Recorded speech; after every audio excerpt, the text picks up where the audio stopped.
Hi hello welcome to vintage சமையல். இன்றைக்கு நாம் பார்க்க போகிறது வெள்ளரி விதை பாயாசம்.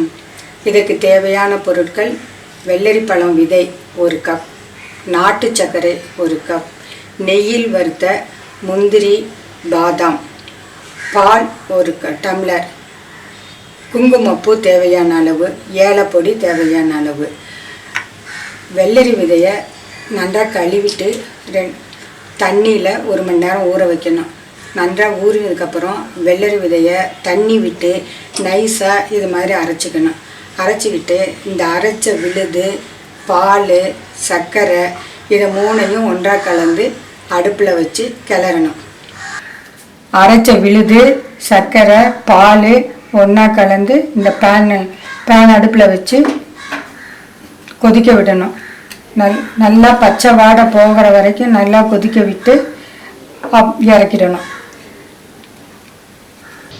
பச்சை வாடை போயிடுச்சு. பச்சை வாடை போனதும் இறக்கி வச்சிடலாம். இனிப்பு கொஞ்சம் அதிகம் வேணும் அப்படின்னு நினைக்கிறவங்க 1.5 கப்பு நாட்டு சர்க்கரை போட்டுக்கலாம்.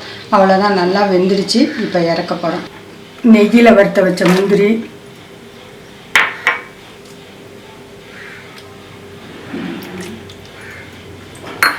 ஏலப்பொடி, குங்குமப்பூ எல்லாம் சேர்த்து கிளறணும்னா சுவையான வெள்ளரி பழ விதை பாயாசம் தயார்.